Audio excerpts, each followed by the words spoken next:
Big breaking news. 7th पे commission कर्मचारियों पेंशनरों के डीआर में फिर होगी वृद्धि। जल्दी कैबिनेट बैठक में आएगा प्रस्ताव, जानिए कितनी बढ़ेगी सैलरी। देखें कैलकुलेशन, अगर किसी कर्मचारी का मूल वेतन 18,000 रुपये है तो 40% महंगाई भत्ते के हिसाब से इसके वेतन में हर माह लगभग 720 रुपए बढ़ जाएंगे, यानी डीए की कुल राशि। जी हाँ, इस वक्त की बहुत बड़ी अपडेट निकल के सामने आई है। सभी केंद्रीय कर्मचारी, राजकीय कर्मचारी, पेंशन भोगी और भूतपूर्व जवानों का हार्दिक स्वागत है आपकी अपनी भरोसेमंद यूट्यूब चैनल में। इस वक्त की बहुत बड़ी खबर निकल के सामने आई है। केंद्रीय कर्मचारी और पेंशन भोगियों की होगी बल्ले बल्ले। जानते हैं खबरों को विस्तार से। सबसे पहले वीडियो को लाइक कर दीजिए, क्योंकि आपकी लाइक ही हमारी मेहनत का फल होता है। साथ ही चैनल पर पहली बार विजिट किया है तो नीचे ब्लैक कलर के बटन को दबाकर चैनल को अवश्य सब्सक्राइब करें, क्योंकि यही चैनल आपको सरकारी कर्मचारियों के रिगार्डिंग हर खबर सही सटीक तथ्यों पर आधारित दिखाता है। ऐसे में ज्यादा समय न लेते हुए अब तक की जान लेते खबरों को विस्तार से। बड़ी खबर की बात करें तो इस वक्त 1,280 रुपये होगी। Central employ salary hike 2023। केंद्रीय कर्मचारियों और पेंशनरों के जल्दी बड़ा तोहफा मिलने वाला है। खबर है कि रक्षाबंधन के बाद केंद्र सरकार केंद्रीय कर्मचारियों के महंगाई भत्ते की दरों में एक बार फिर संशोधन कर सकती है।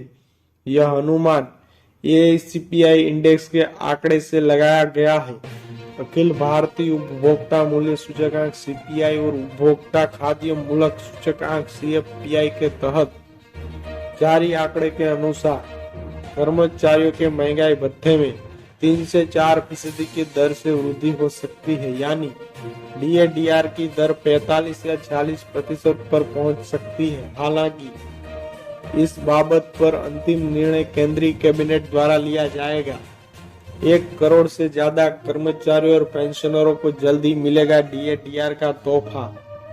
मीडिया रिपोर्ट्स की माने तो एसीपीआई इंडेक्स के आंकड़े आने के बाद केंद्र की मोदी सरकार जल्दी केंद्रीय कर्मचारियों के महंगाई भत्ते और पेंशनरों की महंगाई राहत में 3% की वृद्धि का ऐलान कर सकती है, क्योंकि विभाग द्वारा जनवरी से जुलाई तक के एसीपीआई इंडेक्स के आंकड़े जारी कर दिए गए हैं, जिससे डीए का स्कोर 45% से पार रहा है। ऐसे में डीए में 3% वृद्धि तय मानी जा रही है।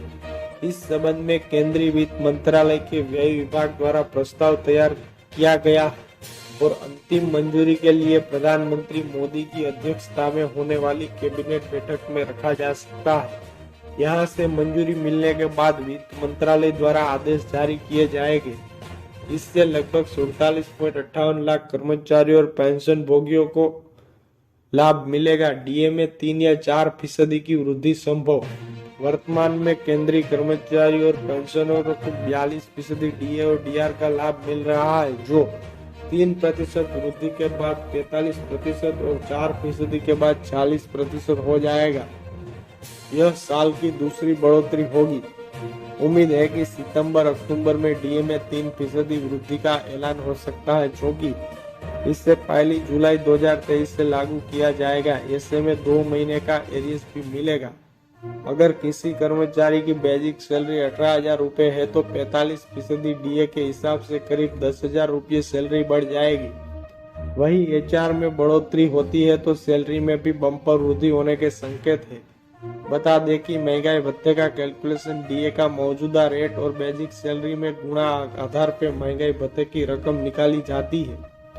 महंगाई भत्ता बढ़ने पर कितनी बढ़ेगी कर्मचारियों की सैलरी? उदाहरण के तौर पर अगर किसी कर्मचारी का मूल वेतन 18,000 रुपये है तो 40% महंगाई भत्ते के हिसाब से उसके वेतन में हर माह लगभग 720 रुपये बढ़ जाएगी, यानी डीए की कुल राशि 8,280 रुपये होगी। वही 52,000 रुपये की बेसिक सैलरी वालों को हर माह भी 2,080 रुपये से ज्यादा का लाभ होगा। 40% के हिसाब से डीए राशि 23,920 रुपये हो जाएगी। अगर किसी कर्मचारी का मूल वेतन 18,000 रुपये है तो 45% महंगाई भत्ते के हिसाब से उसके वेतन के हर माह लगभग 540 रुपये बढ़ जाएंगे, यानी अब डीए की कुल राशि 8,100 रुपये होगी। 52,000 सैलरी वालों के डीए में हर माह 1,560 रुपये से ज्यादा की वृद्धि होगी। 45% के हिसाब से डीए राशि 23,400 रुपये हो जाएगी। वही 1 लाख रुपये की बेसिक सैलरी को 40% डीए पर हर माह 4,000 रुपये और सालाना 40,000 रुपये का लाभ मिलेगा। वही 45% के हिसाब से डीए राशि